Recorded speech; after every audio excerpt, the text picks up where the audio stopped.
Okay, so the title of my talk, which you didn't see, is Bringing Calm to an Otherwise Too Exciting Network World. And how I wanted to start is that networks today are very exciting, right? The people who run networks are adrenaline junkies, right? They believe, or at least have enough hubris to believe that they can master any sort of complexity.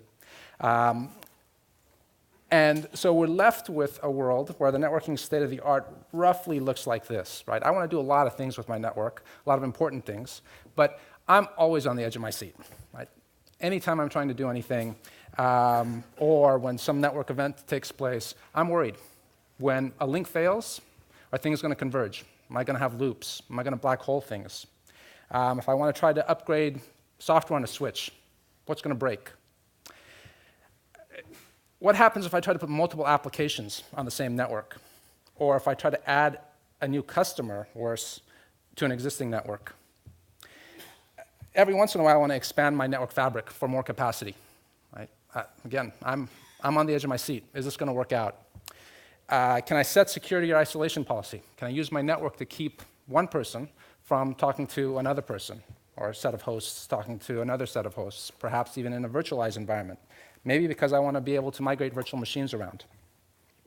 Taking it a step further, maybe I want to guarantee some level of performance, not just to a virtual machine, but to an entire application running across my network. Sometimes I have to do traffic engineering to ensure that I get the most out of my network. And every once in a while, I may actually want to introduce a product from a new vendor. Is it really going to work with all the other vendors out there? So this is the state of the art, and this is what the adrenaline junkies with the hubris can probably achieve today. But the rest of the world is left like this. They're really excited on the edge of their seat when a link fails or they want to upgrade software. They're praying, right, if they try to share the network among customers or applications. And all that other great stuff that the network's supposed to give them, they don't even bother doing. Right? Let's not deal with the network in this way. So what we're left with in this world is, if we don't touch the network, maybe it won't break. Okay? If we pay homage to the network, okay, leave it alone, it won't do bad things to us. Hopefully the bits will keep being delivered. And so what I'm going to argue is that this is going to lead to fundamental underinvestments in the network. And by the way, going back to the previous point, we have certain vendors who, internally at least, I don't know if they use the term externally, are trying to build God boxes. They refer to them as God boxes, these things that you don't ever need to upgrade. They're going to last forever. And again, if you pay enough homage to them and also pay the yearly maintenance contract, right, which costs almost as much as the box itself, it's just going to keep working. Okay, so now what we're left with is, okay, don't touch the network, don't upgrade the network. Upgrading the network means I've amortized it over 6 or 8 years, tear it down, start over. Right, with the next set of boxes. There's no incremental expansion, there's no upgrade of capacity in terms of ports, in terms of speed. So we know how to upgrade the servers. We know how to upgrade the storage, right? Every 18 months, every 12 months, I'm bringing new servers in, I'm bringing bigger drives in, and they keep getting faster and faster and faster, and yet they're left with this network that's the same speed as it was before, and really way too slow. So one of the things that I've been arguing for a while is that we're left with unbalanced systems, where millions of dollars systematically of compute and storage are underutilized because the network can't keep them fed. So let me give you one example. There are lots of them from my own work. There's a yearly contest, right, again, among these sort of nerd adrenaline junkies to see who can sort the most data the fastest. It's called TerraSort. Lots of rules to it. Question is, how fast can you sort 100 terabytes of data? For a number of years, the record holder was Yahoo. They sorted 100 terabytes of data in just under 3 hours, 177 minutes, on 3,452 servers. Right? Very impressive, right? They had 3,452 servers. That was very, very impressive. They sorted it in under 3 hours, and that was pretty great as well. Except if you do the math, that works out to 22 megabits per second per server. 3 megabytes per second, or roughly the speed of my first 5 megabyte hard drive. And this was a while ago, right? So now we have these servers that are pretty fast with a bunch of disks, and sorting, by the way, is not computationally intensive, right? That's CPU is really the least of your worries when you're sorting data. That's going at 22 megabits per second. And we've got these 10 gigabit networks that lots of people are selling, 10 gigabit NICs, et cetera. So I thought, boy, wouldn't it be great if with not 3,452 servers, but with 34 servers, we could sort the same amount of data faster. Okay, long story short, we wound up with 50 servers, 10 gigabit network, sorting the same amount of data roughly twice as fast. Right? So what does this say? It says that because the network is so hard to deal with, right, we're actually having all these servers that could otherwise be doing useful work, with all these disks that could otherwise be spinning lots of interesting data on and off of them, left idle. So Yahoo's network, and it's public information, turned out to be a 1 gigabit network oversubscribed 5 to 1, right, delivering 200 megabits per second of bandwidth to each server. Modern servers today, with a single core, can drive 10 gigabits per second. And modern servers today have dozens of cores. So really today, we should be building networks that can go at 40 gigabits per second, non-blocking, for 3,000 servers, or more, or whatever network you want to build. Well, we can't do that today. Right? So what we're left with is a network that gets in my way rather than enables the computation and data that I really want to be doing. And so I would argue that people would actually spend more money if they had a way, right, to actually get this performance back out of their systems. Okay, so companies should and would pay a lot of money for a network that adds to their ROI on their compute and storage infrastructure. So what we should be working toward in networking, right? The adrenaline junkies who are left on the edge of their seats, I mean, they're ready for anything, right? But for me to be paying, I would pay a lot of money, especially as I get older, if my network looked more like this. Right? No explosions, no worries. If I want to upgrade something, if I want to add capacity, if I want to add bandwidth, if I want to bring a new application on, I do. And I would pay a lot of money for that. And I would argue that a lot of people would pay a lot of money for that. Okay, so how do we get there from here? So you've heard a lot about this. The driving philosophy behind networking to date has been approximate the global optimum based on local view of events. Okay. So this is actually almost a direct quote from my first lecture in undergraduate networking, right, if I have my teaching hat on. And this is a beautiful thing, right? This is a really hard problem, and it's allowed the internet to get to where it is today.